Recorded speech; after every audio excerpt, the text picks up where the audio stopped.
Bonjour, bonjour, c'est Kay Tarot, j'espère que vous allez bien. Bienvenue à vous dans cette guidance sentimentale intemporelle. On va aller voir si cette personne pense à vous et comment. Alors, pour vous aider à choisir, j'ai pris des cartes de l'oracle des licornes. On a en premier le bateau qui parle de voyage, en deuxième l'arbre qui parle des racines et en troisième le cerf qui parle d'harmonie. Vous prenez le tag qui vous appelle le plus. S'il y en a plusieurs, eh bien vous pouvez aller les voir. Il y a peut-être des messages à recevoir.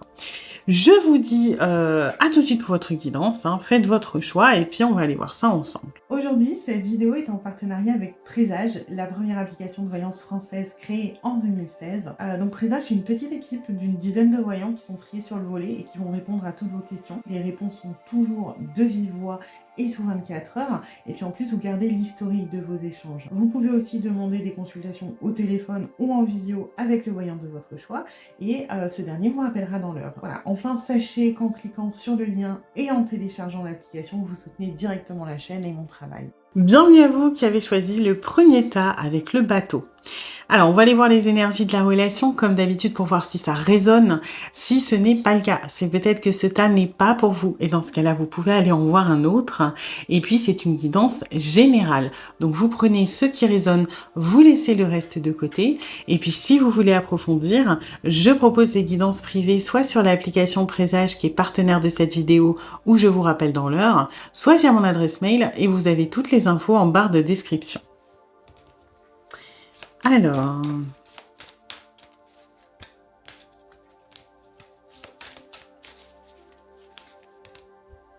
d'accord.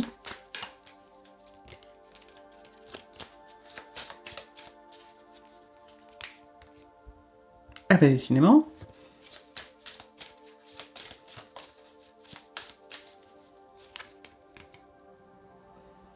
Et B, c'est... Je sais pas, c'est fort au niveau des énergies, là. On est sur quelque chose de très...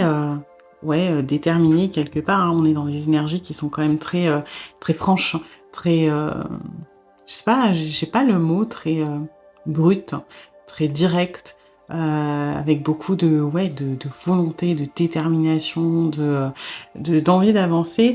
Bon, alors,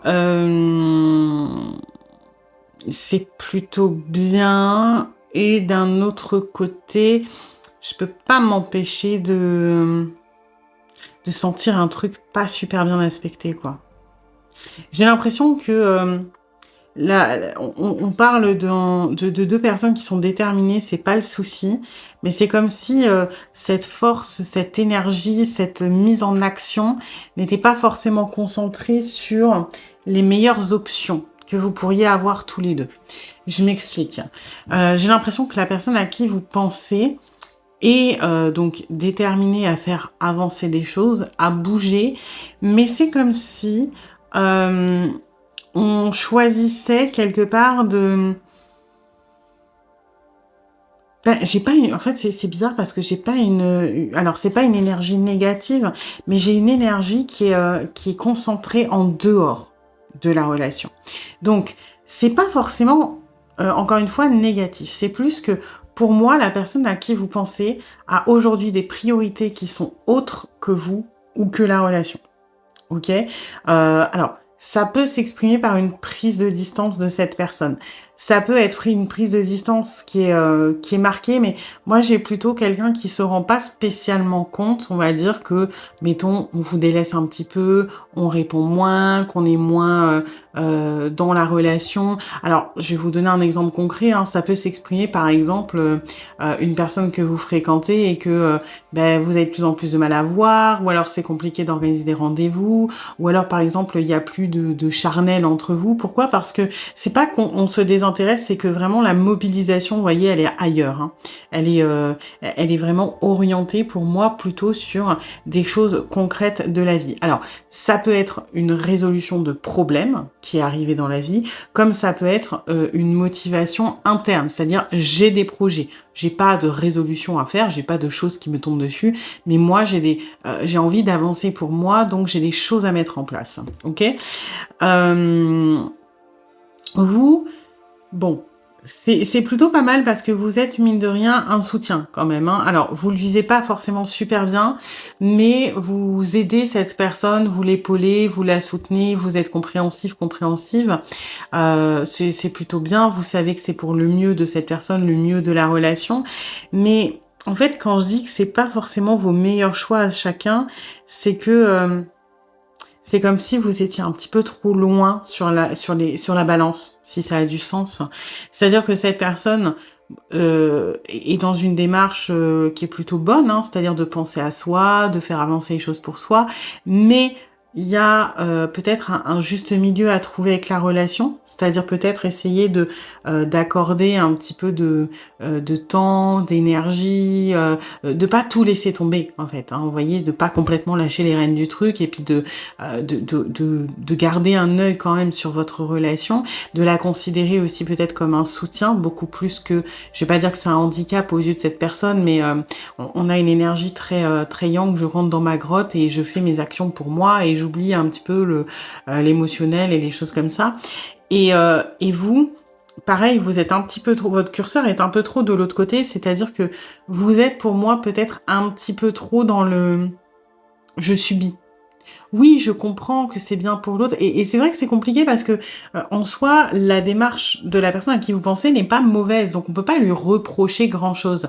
Mais vous, c'est comme si vous encouragez un peu ce fossé parce qu'on est quelqu'un qui est volontaire résolument tourné vers lui ou vers elle, ce qui en soi est positif, mais il manque un léger lien avec la relation et vous vous mettez volontairement en retrait pour encourager cette motivation, cette action de: «OK, moi ça me gêne un peu, mais je prends sur moi, il faut que je reste forte ou fort parce que c'est pour le mieux et ça ira mieux après». Alors, en soi, c'est des comportements qui sont sains, hein, c'est-à-dire que vous, bah voilà, vous rentrez pas dans vos blessures, vous encouragez la progression de l'autre et l'autre peut se permettre, parce qu'il a confiance dans la relation, d'être un petit peu individualiste et c'est plutôt positif. Mais il y a un juste milieu à trouver. C'est-à-dire que vous pouvez quand même exprimer, pas vos angoisses, mais voilà, j'ai besoin peut-être que tu me tiennes un peu plus au courant, ou est-ce que je peux t'épauler, ou j'ai besoin que tu n'oublies pas que je suis là. Je sais que ça te demande du temps, mais voilà, il n'y a pas de mal à dire que, par exemple, vous vous sentez peut-être un petit peu mise de côté. Et vous, non, vous vous êtes mis en tête de non, faut que je sois fort ou forte, je dois être un roc, etc. Mais vous pouvez exprimer votre ressenti parce que là, on n'est pas sur une personne qui fait des choix conscients, on est sur une personne qui se rend peut-être pas compte de la dégradation, vraiment entre grosses guillemets, de votre relation. Et il suffirait d'en faire part pour que cette personne revienne un petit peu plus, hop, voyez, hein, on n'est pas obligé d'être comme ça en grand écart, on peut très bien trouver un équilibre qui est un petit peu plus comme ça. Voilà. Bon, ok. Alors, on va aller voir du coup si cette personne pense à vous, vu qu'il y a un petit peu de distance maintenant, probablement entre vous, et comment. Ah ouais, hein. En plus, c'est marrant parce que vous êtes indirectement une motivation même, hein, un petit peu. Voilà, si je mets des choses en place, hein, si j'avance, si je résous mes problèmes, si je tiens bon, si je me laisse pas couler, si j'ai autant de détermination et que je mets des choses en place, quelque part, c'est parce que mon objectif, c'est qu'après, ça fonctionne bien. C'est je sais pas, que les choses soient plus carrées, c'est un investissement pour l'avenir. Pourquoi? Pour avoir une jolie finalité, pour avoir une relation de couple qui fonctionne, pour avoir un équilibre, pour avoir donc le couple, c'est marrant, hein, votre relation, vous et le couple, sont des objectifs qui font qu'aujourd'hui on met des actions en place. Donc c'est plutôt bien. Donc vous êtes un moteur. Donc quelque part, oui, on pense beaucoup à vous parce que vous êtes un moteur. Parce que on a envie d'avancer pour la relation. Parce qu'on a envie peut-être que vous soyez fiers de nous. Voilà. Donc on pense beaucoup, beaucoup à vous, mine de rien. C'est pas parce qu'on n'est pas peut-être investi dans la matière qu'on est désinvesti émotionnellement, hein.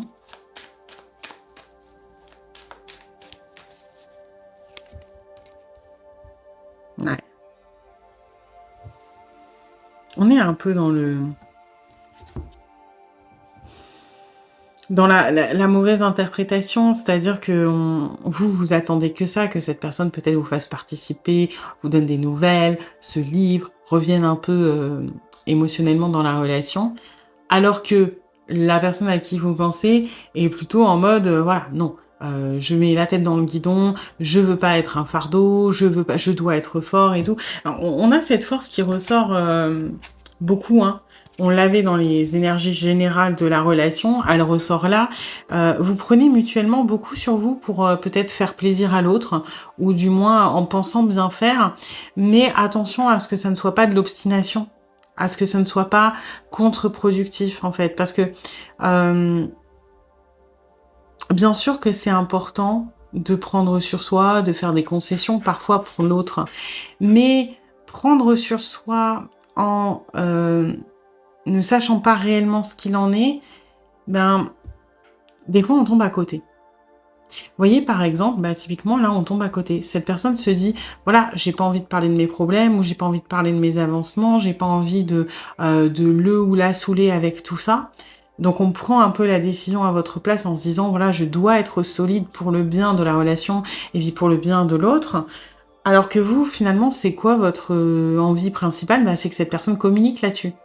Donc vous voyez, quand on est dans des énergies de force, des fois on a tendance à prendre du poids en pensant bien faire, alors que finalement on va à l'inverse de ce qui serait bénéfique pour la situation. Il vaut mieux parfois communiquer, dire ce que l'on pense, poser des questions bêtes, plutôt que de se dire allez, vas-y, je prends sur moi, je laisse rien paraître. Parce que là, typiquement, dans ce que l'on pense faire, on pense bien agir, mais c'est pas forcément ce qu'il y a de plus intéressant pour vous. Après, ça reste quand même que vous êtes réellement un moteur. Hein. Ouais, on vous cache des choses. Hein. C'est pas négatif quand on vous cache des choses. Enfin, négatif, genre on vous cache pas des dingueries, hein, on vous cache pas qu'on va voir ailleurs ou des trucs comme ça, hein, pas du tout.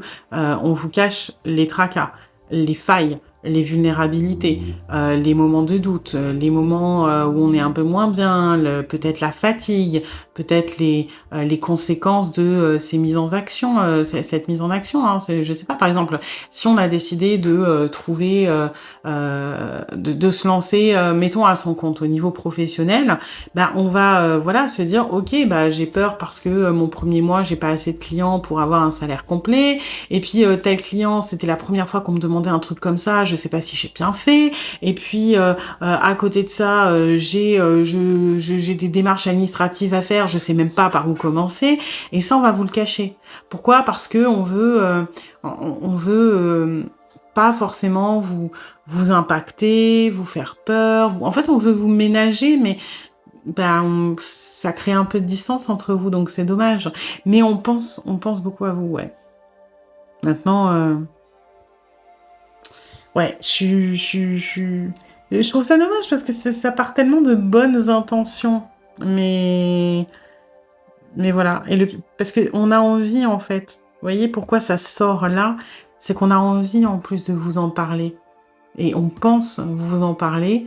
En fait, c'est comme si on avait un réflexe quand il se passe quelque chose un peu, je vais pas dire compliqué, mais voilà. On se dit, oh, faudrait que je lui raconte, etc. Puis après, on se ravise, on rentre dans ces énergies de la force de, non, c'est bon, je vais me débrouiller tout seul ou toute seule. Donc c'est un peu dommage. Ok, qu'est-ce qu'on a d'autre?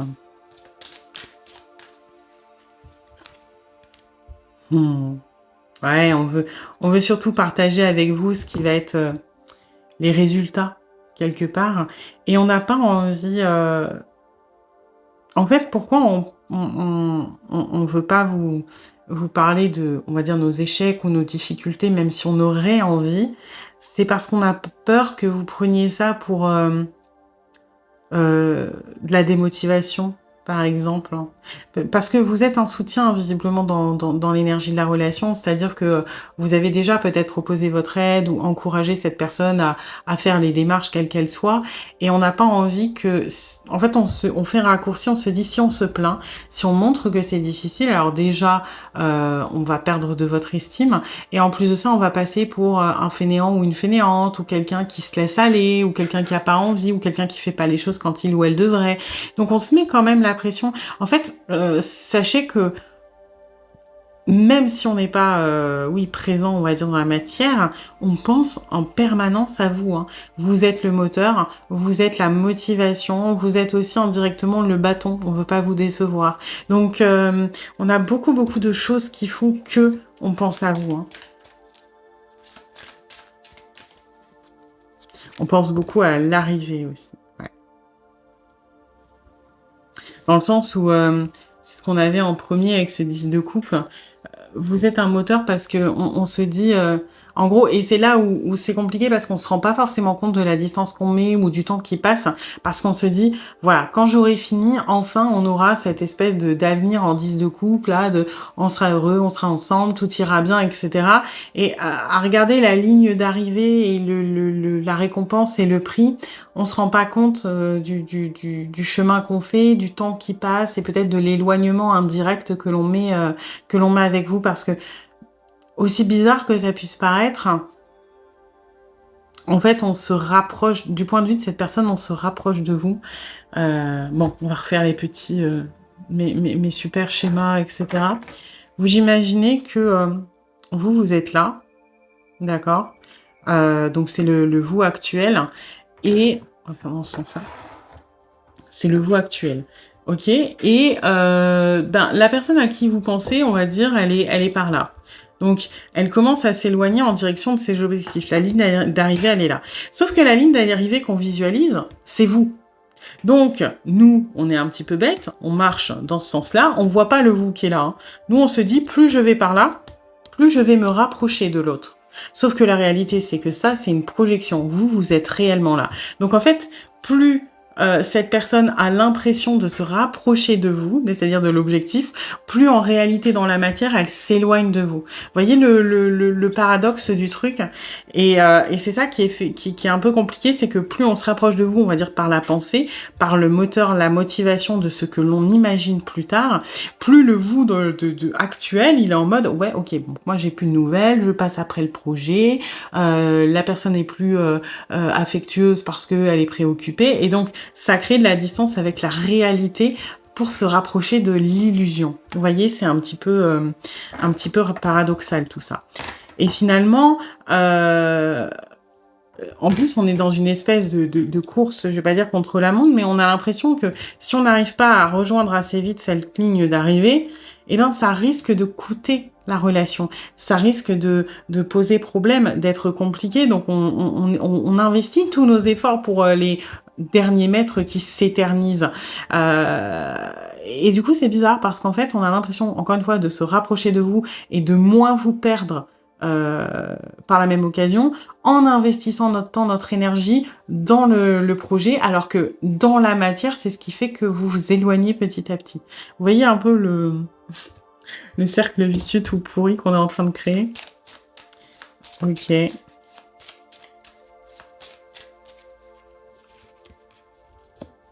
Ouais. Alors ça, c'est plutôt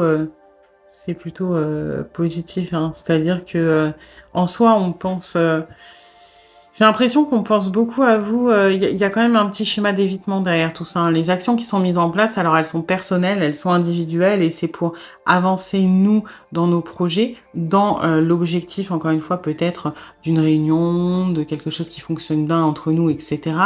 Par contre...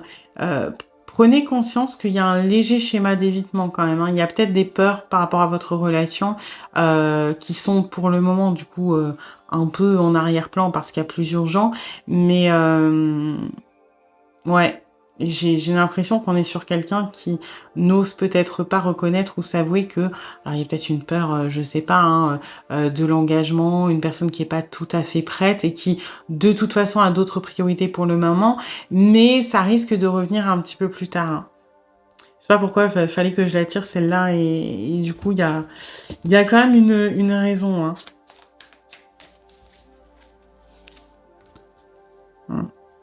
Pour le moment, c'est vrai que d'avoir des objectifs et de vous avoir comme moteur, quelque part aussi courir après cette illusion, cette ligne d'arrivée, c'est une sorte de schéma d'évitement, hein. On évite la réalité qui est là pour aller vers ce que l'on espère et ce que l'on souhaite, hein. Donc On suit le mouvement, mais voilà. Prenez conscience qu'il y a des sentiments très nobles. Effectivement, on pense beaucoup à vous parce que on veut un avenir commun, avancer ensemble, etc.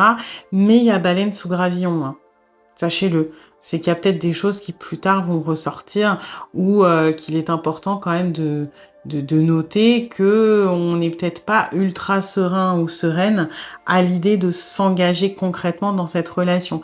Il y a peut-être quelque chose qui traîne en arrière-plan. Alors soit la personne en a conscience et vous en avez déjà communiqué, vous avez déjà communiqué dessus, soit la personne n'en a pas conscience et dans ce cas-là, c'est un sujet qu'il faudra traiter à un moment ou à un autre parce que une fois que tout ça sera passé, il risque d'y avoir soit une autre procrastination, donc avec d'autres choses qui vont arriver, soit un léger blocage qu'on n'explique pas, parce que y a quelque chose de plus profond.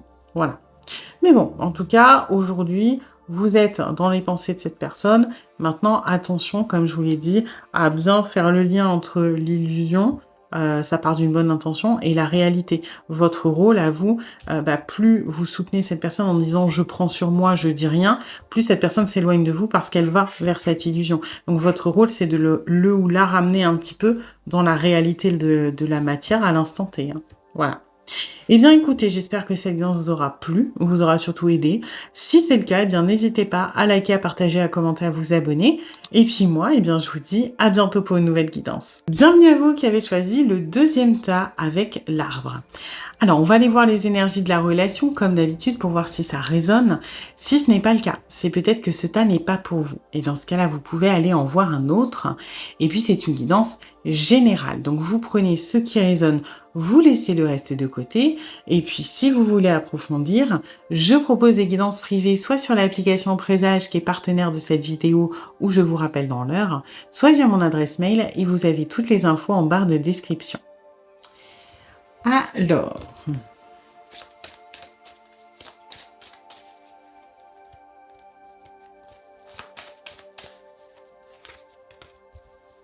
ok.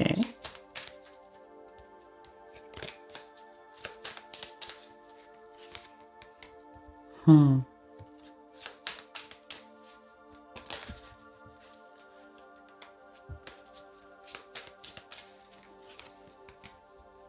D'accord. Bon, pas évident. Alors, vous, peut-être petit syndrome de l'infirmière ou du sauveur, hein. Alors, qui a été, qui est, voilà, peu importe, hein, mais ça fait partie de, on va dire, de votre être, hein, de votre caractère, de vouloir aider les autres, de vouloir en prendre soin. Et après, bon, ça dépend où on met le curseur, hein. Soit ça va être, voilà, on aime prendre soin des autres, soit ça va aller, on aime les sauver, hein. Voilà. Mais vous avez ce petit truc au fond de vous. Alors c'est beaucoup moins, on va dire mal aspecté que ce que ça a pu être dans votre vie. C'est-à-dire que je pense que vous, les gens du groupe 2, on part tous de, à un moment, votre curseur, il a été complètement par là, hein. Je m'oublie, je me sacrifie, je m'abandonne pour aider les autres. Ok, vous avez été dans ces extrêmes-là, ou alors vraiment aller être attiré ou aller chercher des personnes qui étaient particulièrement abîmées et avoir ce besoin ou cette envie de les sauver. Aujourd'hui, même s'il y a encore peut-être des restes, on est quand même beaucoup moins dans le sabotage de soi-même, on va dire ça comme ça. Il y a quand même plus de respect de vous-même et on est un petit peu plus mesuré, hein. On est toujours bienveillant, on est toujours dans la compassion, on aide toujours les autres. On va parfois se sacrifier un petit peu, mais c'est quand même moins abrupt que ce qu'il y a pu avoir à l'époque, hein, ou à un moment dans votre vie. Ok. La personne à qui vous pensez, bon, c'est pas la joie, hein, blocage, blessure, peur, angoisse, anticipation. On est sur quelqu'un qui est paralysé. J'ai pas quelqu'un qui a fait demi-tour. Attention, j'ai pas une personne qui est partie. J'ai plutôt une personne qui a freiné des quatre fers et qui s'est arrêtée. Ça peut s'exprimer par une légère prise de distance, ça peut s'exprimer par, une personne qui peut être hostile à certains sujets, genre l'engagement, des choses comme ça.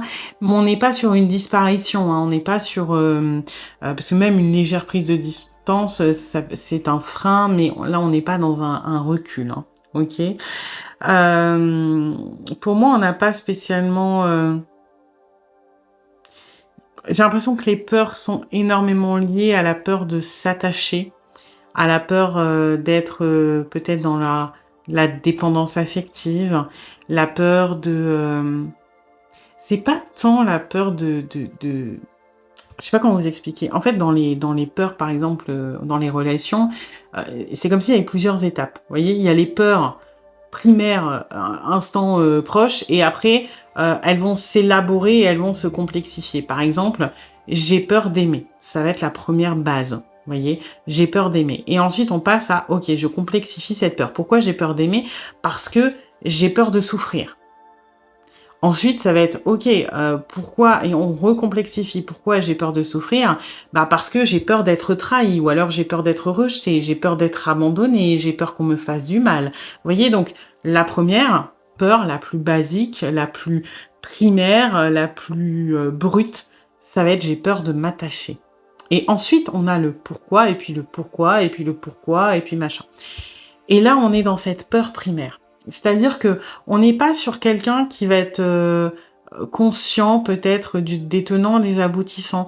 On a une énergie très, très pure, très brute, très, naïve quelque part. C'est pas quelqu'un qui va être: «J'ai peur de, d'être rejeté» ou «J'ai peur d'être trahi» ou, voilà: «J'ai peur d'être abandonné parce que dans l'enfance, l'un de mes parents, m'a abandonné». Non, là on est: «J'ai peur d'aimer». C'est bien plus, viscéral et aussi un peu plus, compliqué à gérer parce que le stade de cette peur n'est pas rationalisé, n'est pas conscientisé. Donc on peut pas, se rassurer puisqu'on n'a pas de prise. C'est juste, de l'ordre de l'émotion. Donc on est sur quelqu'un qui a peur d'aimer. Voilà. Et après, bah, effectivement, peur d'aimer, pourquoi? Parce que peur de souffrir, pourquoi? Mais on n'en est pas à ce raisonnement-là. Vraiment, on est dans j'ai peur de m'attacher. J'ai peur de ma vulnérabilité. C'est le plus loin qu'on va dans le ressentiment, dans le sentiment de peur que l'on a. OK? Et oui, elle est là de toute façon, la vulnérabilité, hein. Et vous, j'ai l'impression que, vous comprenez, mais on est un petit peu dans le je vous sens un peu comme ça, moi. C'est-à-dire que même si vous avez fait un gros travail sur vous, que vous êtes beaucoup moins dans l'extrême de votre curseur, j'ai l'impression qu'avec cette personne, elle vous touche, elle vous émeut, et du coup, vous pouvez de temps en temps basculer assez vite dans l'infirmière ou le sauveur, hein. Donc vous arrivez à le maintenir ici, donc c'est plutôt pas mal. Mais voilà, de temps en temps, vous avez peut-être, des réflexes de: «OK, bah, je lui pardonne» ou «Je dis rien» ou «Je n'exprime pas mes besoins». Pourquoi? Parce que je sens peut-être sa peur, je sens sa douleur ou je comprends son parcours ou voilà. Donc on est sur, en tout cas quelque chose qui est à l'arrêt. Pourquoi? Parce que cette personne est en train de flipper sévère. Voilà. Donc peut-être que vous avez fait des pas en avant et que la dynamique moi j'ai l'impression que c'est ça, la dynamique de votre relation a changé d'une manière ou d'une autre et ça a été, je vais pas dire le pas de trop, hein, mais on arrive à un léger blocage quand même. Alors, ouais, vous voyez, on est dans l'énergie de la chaise. Alors je sais que c'est généralement l'empereur, mais c'est pas la même chose. L'empereur, c'est l'énergie du trône. Là, c'est l'énergie de la chaise.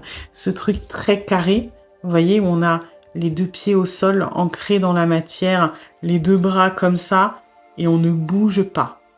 Voilà. C'est pas comme, l'empereur, à la limite, la nuance, c'est que l'empereur, heu, il est il est dans le choix. Enfin, c'est lui qui impose, en fait, l'arrêt, par exemple. C'est lui qui décide. Il y a un côté, à la limite, si on devait comparer, un petit peu boudin. Voilà, moi j'ai décidé que j'avancerais pas. Alors que là, c'est plus, je j'attends que tu me proposes Et moi, je dispose. Mais sache que de base, là, je suis pas du tout motivée à t'aider ou à avancer ou à quoi que ce soit. Maintenant, je suis ouvert à écouter ce que tu as à me dire. Et si je juge que ça va, je suis prêt ou prête à faire des efforts. On n'est pas complètement fermé. Donc là, on pense à vous en mode, je ne bougerai pas si on ne me donne rien. C'est un peu ça. Mais encore une fois, il n'y a pas le côté caprice. C'est plutôt, j'ai besoin d'être rassurée. Ok. Par exemple, tu veux que je rentre dans la piscine alors que j'ai peur de l'eau. Ok. Ben, donne-moi envie d'aller dans l'eau. Voilà. Je suis pas fermée, hein. Mais il va falloir que tu sortes les rames, hein. Parce que j'ai pas dit. A priori, j'ai pas envie d'y aller. Mais si tu me montres, par exemple, si tu y vas le premier ou la première, que tu fais des brasses, que tu mets la tête sous l'eau, que tu me montres que si tu fais semblant de te noyer, le maître nageur, il arrive, je consens à mettre un orteil dans l'eau. Voilà. C'est un peu ça. Et là, en fait, quand on pense à vous, on attend de voir qu'est-ce que vous allez proposer, qu'est-ce que vous allez mettre en place pour nous donner envie, pour nous rassurer et nous motiver à avancer. Voilà, en gros. On est dans un petit peu l'observation. Vas-y, je te regarde. Qu'est-ce que tu proposes?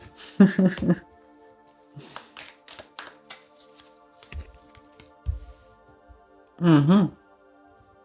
Ouais. Et ce qui fait qu'on est ouvert à cette discussion, à cette possibilité, à vous laisser votre chance. Alors, ça fait très imbu de sa personne, mais on est sur quelqu'un d'assez arrogant, hein, parce que j'ai l'impression que c'est un mécanisme de défense. C'est qu'on passe des bons moments avec vous. On est bien avec vous. On est rassuré. Voilà. C'est-à-dire que demain, un secouriste nous fait une démo dans la piscine pour montrer qu'on risque rien, ça nous intéresse pas. Même s'il a toutes les qualifications, qu'il a l'expertise, on s'en fout, on n'a pas confiance en lui. Nous, on a confiance en vous. Faut que vous montriez que on risque rien. Faut que vous nous donniez envie. Pourquoi? Parce que vous en valez la peine. Parce qu'on aime les moments à passer avec vous. Parce qu'on n'est pas fermé à ce que ça continue, à ce que ça se développe. Par contre, on est terrorisé. On est vraiment immobilisé par la peur. Ouais, dites-vous que la personne, elle veut vous rejoindre dans la piscine parce que ça a l'air marrant et qu'on a envie de passer un bon moment et qu'en plus, vous êtes super canon en maillot de bain. Mais c'est comme si on était tétanisé parce que c'est une peur qui est ancrée en nous. Donc voilà, si vous nous montrez, on vous suit. Quelqu'un d'autre, rien à foutre.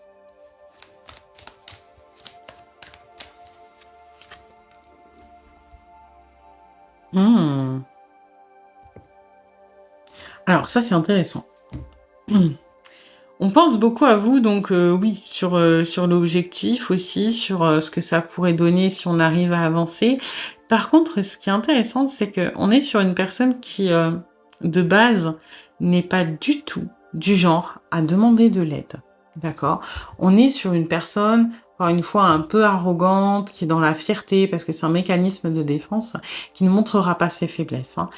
Et, euh, et aujourd'hui, on a un peu le réflexe quand on a un souci, de penser à vous, de se dire, si je lui en parle, alors c'est pas dit qu'on le fasse, hein, par contre, mais je sais que cette personne est là. Je sais que je ne suis pas seule. Voilà. Alors ça peut aller jusqu'à vraiment verbaliser les problèmes et chercher votre soutien, ce qui est loin d'être anodin pour cette personne. Soit ça va être juste de l'ordre de la pensée, mais c'est quand même important. C'est-à-dire de se dire, ok, ça va pas, je me sens seule, j'ai l'impression de baisser les bras. Oui, mais en fait, je suis pas seule. Il y a cette personne avec moi. Même si concrètement, on m'aide peut-être pas, je ne suis pas seule. Et ça, c'est beau, hein.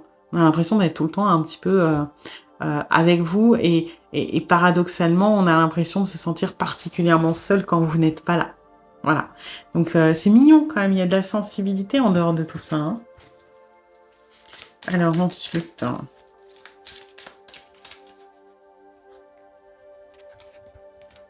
Ben ouais, hein. On se sent en sécurité quand on pense à vous. Et c'est vraiment ce truc que je ressentais de voilà, quand on n'est pas bien, on pense à vous et ça va mieux, parce qu'on n'est plus seul. Alors oui, on est seul, mais en même temps, on n'est pas seul. On est seul physiquement, votre présence peut nous manquer, peut-être vos mots, vos gestes, mais on a le sentiment de pas être abandonné face à ce monde. On a l'impression d'être compris. Vous voyez, c'est un peu vraiment paradoxal ce vous nous manquez, votre absence nous manque, mais en même temps votre présence nous fait du bien. Voilà, on se sent en sécurité. Vous êtes un réflexe quand on va pas bien, vous êtes une motivation à avancer quand même et alors à avancer du moins à garder en tête que on n'est pas fermé à l'idée. Là, tout de suite, on n'a pas envie, hein, mais c'est pas un non catégorique de ça y est, on fait demi-tour. C'est pour ça qu'on est encore là. Hein. Alors certes, on a posé nos fesses dans le sable et on a bien fait l'empreinte de nos fesses et on a décidé qu'on ne bougerait plus, mais on reste attentif et attentive à vos arguments où on se dit que c'est pas gagné, mais qu'on n'est pas fermé à l'idée de se lever et de se remettre en marche. Euh, et que au contraire, on n'est pas en mode j'ai tourné les talons et je me suis barrée en courant. Donc il y a quand même un avancement, j'ai l'impression, par rapport à votre relation. On avait peut-être quelqu'un qui était plutôt dans la fuite avant. Hein. Ouais.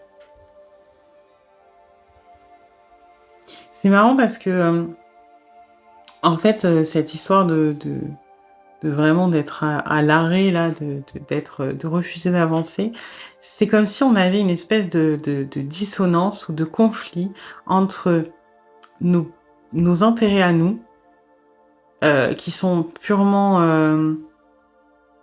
enfin, c'est pas égoïste, mais vraiment personnel sur cette peur irrationnelle, et les intérêts, on va dire les intérêts à court terme et les intérêts à long terme. Voilà. Euh, Imaginons, parce qu'il n'y a pas de carotte et de bâton, imaginons que vous avez la phobie des araignées, ok, vous êtes, je sais pas, chez vous, et en face de vous, il y a quelque chose que vous rêvez. Donc, je sais pas, ça peut être une voiture, ça peut être la maison de vos rêves, ça peut être un chien, ça peut être un chat, ça peut être une personne. Et ben là, vous êtes justement en conflit entre vos intérêts à court terme, vos peurs, ce truc qui vous tétanise, et d'un autre côté, les intérêts à long terme, les intérêts positifs. Vous voyez cette espèce de conflit qui entre en jeu, c'est qu'à un moment ou à un autre, soit vous faites quelque chose pour passer au-dessus de l'araignée et vous allez atteindre, on va dire, votre rêve ou ce que vous désirez, soit vous vous faites complètement bouffer par l'araignée et vous tournez les talons. Soit, comme cette personne, vous êtes à l'arrêt et vous étudiez la proposition. L'araignée me fait giga peur. Maintenant, ce qu'il y a derrière, c'est quand même vachement intéressant. Donc, qu'est-ce que je peux trouver comme solution? Est-ce que, tiens, je suis déjà sur le point de céder. Est-ce que, par exemple, voilà, moi, ce qu'il y a derrière l'araignée, c'est un mignon petit chiot. Bon, j'ai pas d'étalé parce que ça m'intéresse. Mais est-ce que si je rajoute pas un joli nœud rouge autour du chiot, c'est pas le truc supplémentaire qui, sur un malentendu, me ferait surpasser ma peur? Voilà où on en est. Et quand on pense à vous, bah vous êtes ce qu'il y a derrière l'araignée. Et c'est pour ça que chaque action que vous faites, on a vraiment cette observation de donne-moi envie, rassure-moi. Pourquoi? Parce que c'est vous qui êtes en train d'essayer de... Et vous n'en avez pas conscience, hein, mais c'est ce qui se passe vraiment si on doit donner une image. Bah vous êtes en train, sans vous en rendre compte, parce que vous n'avez pas vu l'araignée, vous vous demandez juste pourquoi la personne est bloque. Vous voyez qu'il y a un truc qui fonctionne pas, mais vous comprenez pas. Et la personne est en train de se dire, ok, alors si il ou elle me fait un cœur avec les doigts, c'est bon, cette fois je passe l'araignée. Et vous en avez pas conscience. Donc vous faites votre vie, et puis sur un malentendu, à un moment, ça va fonctionner. Voilà où on en est. Et on pense, du coup, énormément à vous, parce que bah, vous êtes ce qui nous permet de pas tourner le dos, de pas fuir en courant, et de rester là, à nous dire que on va en être capable. Pour le moment, on est tétanisé, mais on va en être capable, ça en vaut le coup. Donc c'est beau, ce que l'on pense de vous, quelque part. Enfin, comment on pense à vous.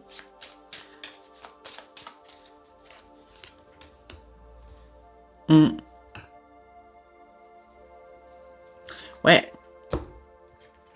Je suis pas... C'est pas très clair, là. Ah, OK.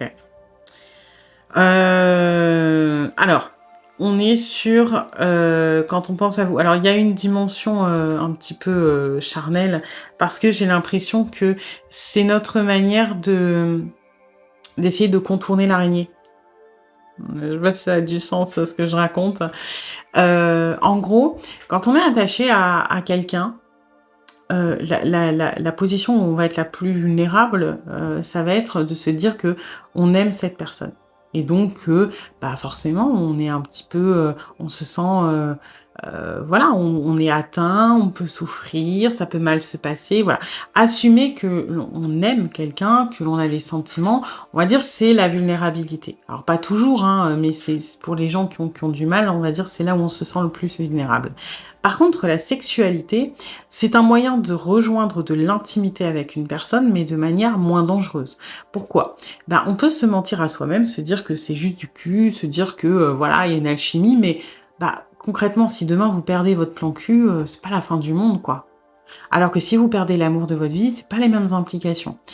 Et quand cette personne pense à vous, alors tout ça, c'est plutôt, inconscient, hein. On n'est pas en train de se dire que vous êtes la personne de notre vie et que vous allez nous aider à passer nos phobies, d'accord? Moi, ce que je vous exprime, c'est des mécanismes inconscients.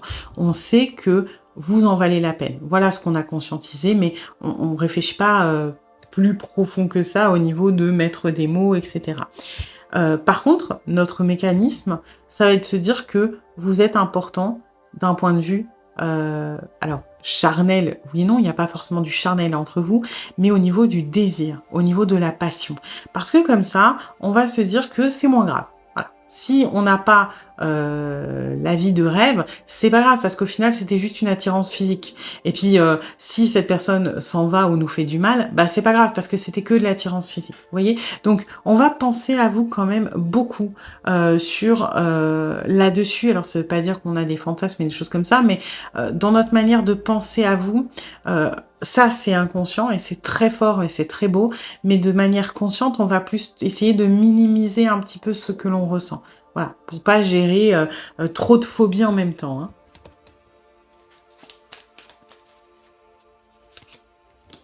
Mmh. Bon, après on peut pas non plus trop se mentir à soi-même. On a bien conscience que, ça, c'est pas si enfoui, hein. On n'a pas de mots dessus, mais on le ressent, hein.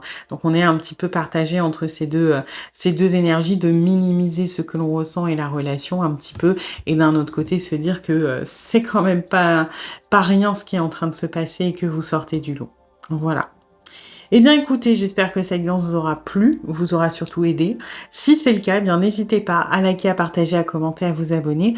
Et puis moi, eh bien je vous dis à bientôt pour une nouvelle guidance. Bienvenue à vous qui avez choisi le 3e tas avec le cerf.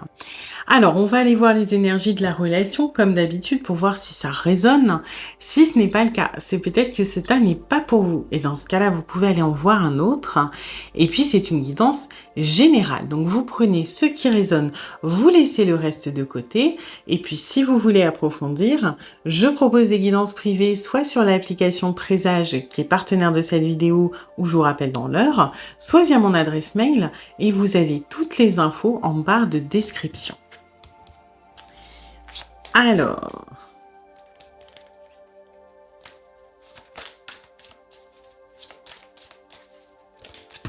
ok.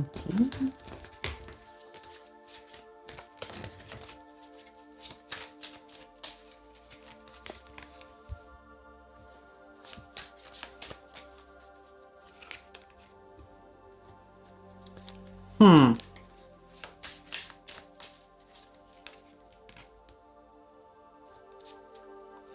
Ok. C'est compliqué. Parce que pour moi, vous êtes sur une relation. Alors là, on n'est pas au mieux, hein. C'est-à-dire donc il y a peut-être eu une dispute récemment, un conflit. Alors ça peut être une séparation, mais j'ai quand même plutôt un gros bas dans la relation que vraiment une personne qui est partie, d'accord? On est sur quelqu'un qui, alors pour moi. se bloque par rapport à certaines choses et qui manque d'ouverture d'esprit. Vous voyez, ce que je ressens très très fort, c'est ces espèces de d'yeux bandés. Hein. C'est pas tant le jugement en mode oh là là, il est comme ci ou elle est comme ça. C'est plutôt vraiment j'ai mes convictions, j'ai mes croyances, j'ai des choses qui sont... on peut parler de schéma défensif, par exemple, c'est-à-dire, ok, tu as fait ci, donc je réagis comme ça. Parce que et je suis intransigeant, hein, je n'ai pas envie de voir les choses différemment, je n'ai pas envie de voir ton point de vue. Pourquoi? Parce que je suis dans mes peurs, je suis dans mes réflexes, je suis dans mon fonctionnement habituel et je fonctionne vraiment action-réaction, d'accord? On manque de discernement, on manque de recul. Et le truc, c'est que vous, ça tape en plein dans une blessure. Typiquement, par exemple, alors on va prendre un exemple bidon, mais pour que vous compreniez. Imaginons, vous étiez avec cette personne en sortie, quelque part, et une personne du sexe opposé vous a adressé la parole. Ok. Imaginons, je sais pas, pour vous demander l'heure, pour vous demander où se trouver, quel endroit, peu importe. Et cette personne, par exemple, va avoir un mécanisme de défense par rapport à la trahison, à la tromperie, au manque de confiance, et va vous faire une scène, va vous dire que c'est de votre faute, que vous avez cherché à ce qu'on vous drague, que vous avez souri alors que c'était pas nécessaire, que vous avez été trop poli et que ça pourrait donner à l'autre des idées, etc. Et donc cette personne vous en met plein la tronche, se ferme dans son point de vue de il ou elle a raison, vous avez tort, c'est de votre faute, vous avez fait une dinguerie. Ok? Et vous, pas de chance, vous avez une blessure, par exemple, d'abandon ou de rejet. Et là, on est en plein dedans, parce que vous en prenez plein la tronche alors que vous avez rien fait, et ça tape en plein dans vos blessures de mon Dieu, qu'est-ce qui se passe? Je suis abandonnée, on m'aime plus, cette personne va partir, j'ai fait de la merde, etc. Donc, c'est un petit peu compliqué parce que vous êtes tous les deux vraiment dans vos retranchements. Vous êtes plutôt à subir les choses, d'accord? Et cette personne est complètement braquée sur son point de vue. Ça veut pas dire que c'est quelqu'un de méchant. Ok, ça peut ne pas l'être. Hein. Ça, c'est votre jugement et votre histoire, parce que là, on est en général. Mais on a énormément de mal à sortir de ces trucs-là. Ok.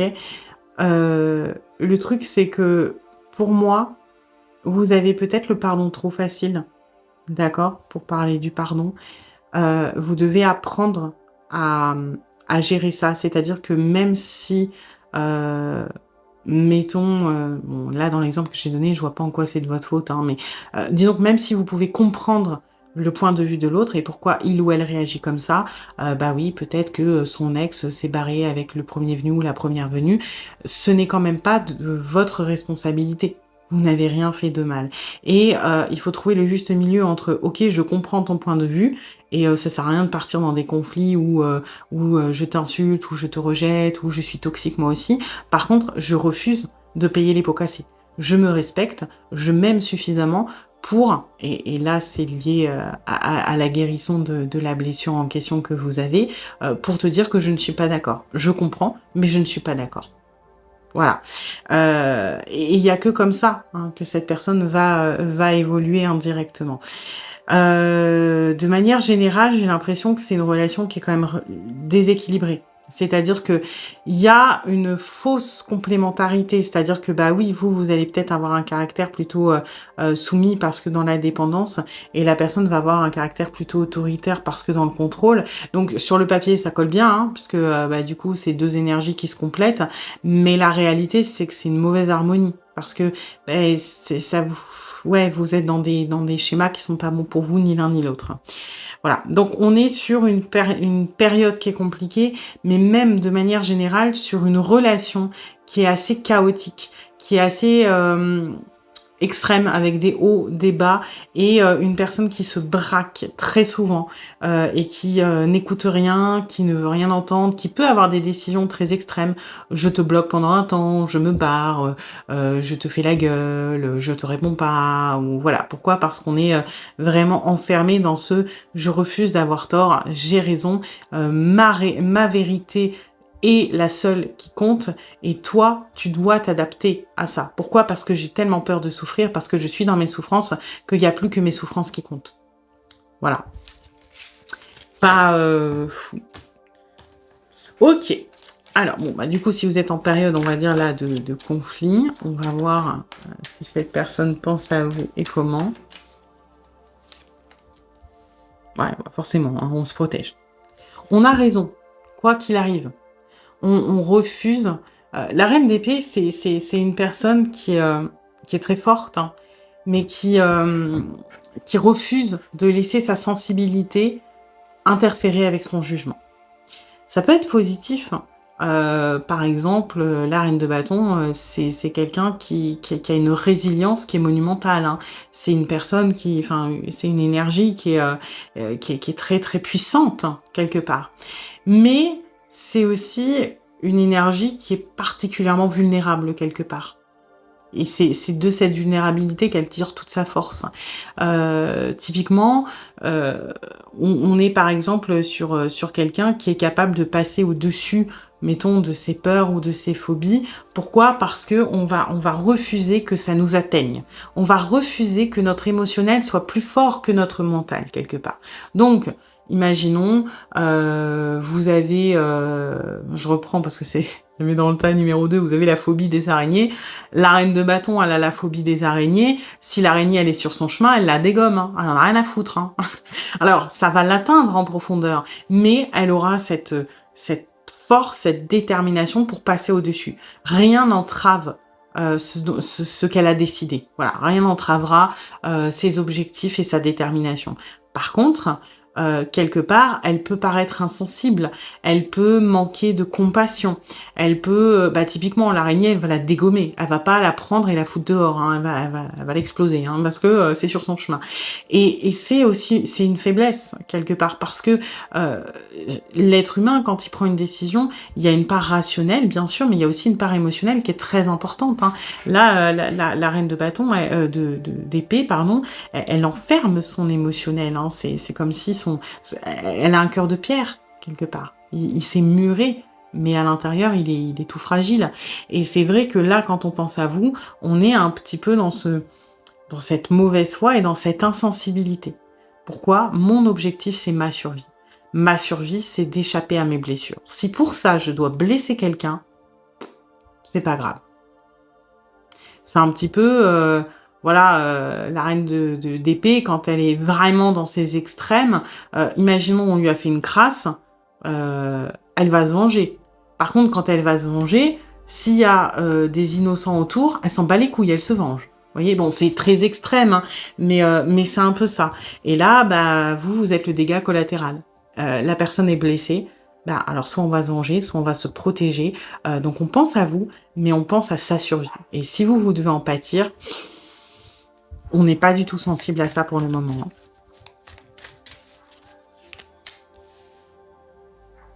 On a quand même ça, hein. Bien sûr que on a de l'attachement pour vous, mais encore une fois, hein, la reine de bâton, d'épée, je vais y arriver, elle est marquée, hein. Elle est marquée.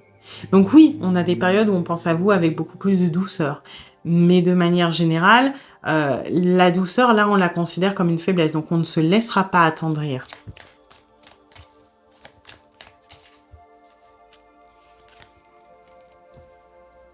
Ok. Alors, c'est plutôt positif, parce que même si cette reine d'épée, elle est bien marquée, et qu'on évite de penser aux conséquences, à la culpabilité, et on essaie d'éviter nos propres blessures, on est quand même ouvert, effectivement, à une résolution. Et moi, c'est ce que j'ai, c'est que si, par exemple, là, vous êtes en conflit et que ça a des vibes de rupture, pour moi, ce n'est pas une rupture définitive. Pourquoi? Parce que on a quand même... Et vous remarquerez que c'est pas, on n'est pas dans le cucul à praline, hein, parce on anesthésie un petit peu l'émotionnel. On est dans le OK, je reconnais par contre que je tiens à cette personne. Je reconnais aussi que je veux qu'on continue ensemble. Je veux que ça s'arrange. On ne pense pas à vous quitter définitivement, hein. On pense à vous comme une mauvaise passe où en gros on ne lâchera pas l'affaire, vous présentez vos excuses ou du moins vous faites en sorte que la situation s'arrange et ensuite on repartira comme si de rien n'était.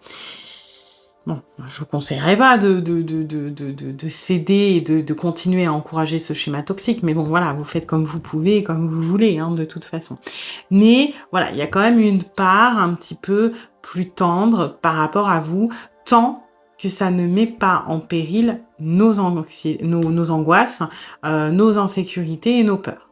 Voilà. Si on parle pas d'araignée, voilà, on peut se laisser potentiellement un petit peu amadouer. Par contre, dès que ça tape dans quelque chose qui nous crispe, on passe en mode bulldozer, hein. Ok.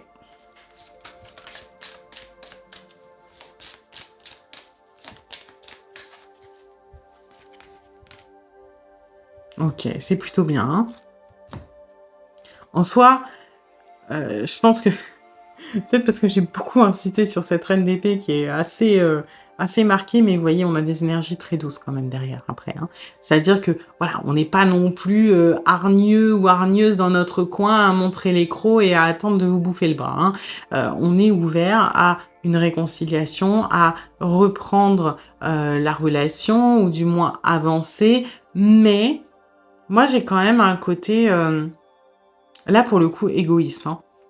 C'est-à-dire que la différence entre l'amour égoïste et l'amour altruiste, je crois que je l'ai dit il y a pas longtemps, c'est que l'amour égoïste, c'est qu'on décide de vivre comme on le souhaite et on impose aux autres de s'adapter à ce que l'on veut. Par exemple, vous avez envie d'être naturiste dans votre ville, et ben être égoïste, c'est se dire que les autres n'ont qu'à s'adapter à vous et les autres ont qu'à être naturistes aussi, et puis c'est pas normal s'ils le font pas. L'amour altruiste, c'est si vous avez envie d'être naturiste, vous le faites. Par contre, vous laissez les autres vivre leur vie comme ils ont envie. S'ils n'ont pas envie de l'être, ils le font pas. S'ils ont envie de l'être, ils le sont. S'ils ont envie de s'habiller en parka quand il fait 40 degrés, ça vous concerne pas. C'est chacun vit sa vie. Vous ne vous interdisez pas de vivre comme vous le souhaitez. Vous ne vous conformez pas aux autres. Vous faites ce que vous voulez, dans le respect bien évidemment d'autrui, hein, mais vous, les autres, vous êtes tolérants et vous les laissez faire ce qu'ils veulent.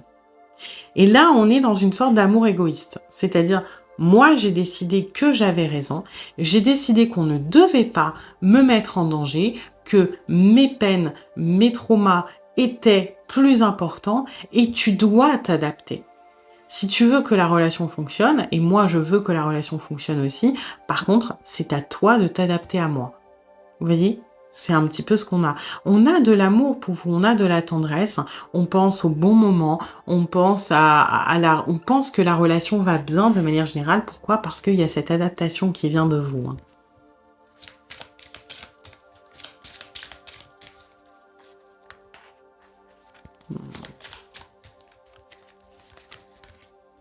Ouais. Voilà, si c'est, vous aviez peut-être besoin d'être rassuré sur la continuité, hein, de votre relation. Si vous êtes en phase de rupture, c'est pas une rupture définitive. Si vous êtes en phase de gros bas, c'est pas, voilà, ça va pas durer indéfiniment parce que la personne souhaite se réconcilier avec vous. Mais encore une fois, selon ses conditions, hein. Donc c'est pas négatif. Par contre, c'est vrai que cette personne, dès qu'on va aller la chercher sur des choses qui la blessent, le dialogue est compliqué. Ça peut être une personne avec qui tout se passe bien, hein, vous avez une complémentarité de fou, qui est attentionnée, on parle pas forcément de quelqu'un de mauvais, hein, mais par contre, il y a des sujets qui sont critiques. Et c'est vrai que là, on voit, il y a quand même une sorte de manque, mais de domination, hein. Moi, je peux pas m'empêcher de ressentir, là, dans cette énergie du chien.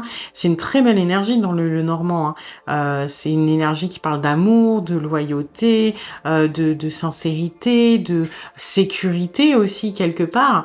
Mais là, je peux pas m'empêcher de sentir le lien d'obéissance, quoi.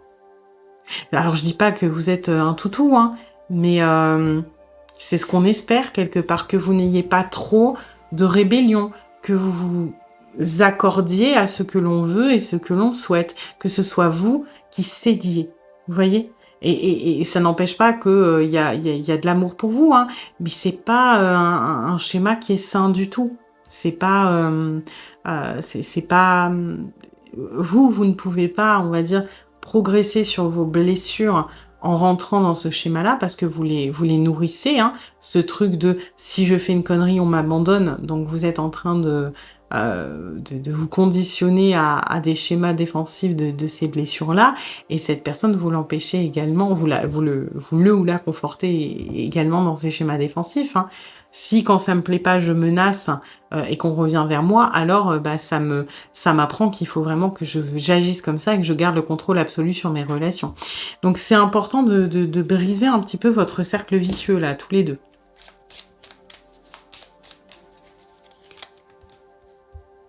Mm. Ouais, vous voyez, on est dans le... On a, enfin, alors peut-être que vous êtes terrorisé de c'est la fin du monde, c'est la fin de la relation. C'est pas du tout dans l'optique de cette personne, hein. Cette personne, elle est plutôt en mode non, non, c'est bon, je sais que ça va repartir, qu'on va se réconcilier. Pourquoi? Parce que je sais que cette personne va lâcher le morceau, quelque part, hein. Donc, bon, après, encore une fois, hein, on tient beaucoup à vous. Il y a beaucoup de tendresse, il y a des choses qui ressortent, etc. Mais toujours dans cette limite. J'ai de l'amour, j'ai de la tendresse, je peux prendre soin de l'autre, je peux être sympa, tant que ça n'empêche pas, tant que ça ne gratte pas dans mes blessures, tant que ça va pas toucher mes points sensibles. Voilà. En gros, ouais, bah, vous pouvez faire ce que vous voulez tant que ça va dans le sens de cette personne.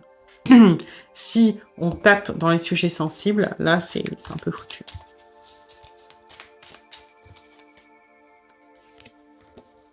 Ouais. Mais bon, vous voyez, en dehors de ça, on a des très belles énergies sur de la projection, sur l'avenir, mais il faut que l'avenir, il soit comme on l'a maintenant. Et est-ce que c'est épanouissant d'avoir une relation qui est comme ça et des sujets que vous pouvez pas aborder, des schémas qui se répètent et qu'on peut pas travailler parce que dès qu'on rentre, dès que cette personne se braque, c'est fini, c'est non négociable. C'est un petit peu compliqué quand même, hein. Donc voilà. Et c'est pas cette énergie-là d'harmonie, c'est un conseil, hein, quelque part. Il faut trouver une dynamique différente. Il faut que vous arriviez à trouver une harmonie plus constante dans votre relation. Parce que là, en gros, c'est tout va bien jusqu'au moment où ça va très très mal, et puis ensuite ça s'arrange et il y a moyen de lisser ça un petit peu plus, mais effectivement, ça passe par casser ce schéma. Parce que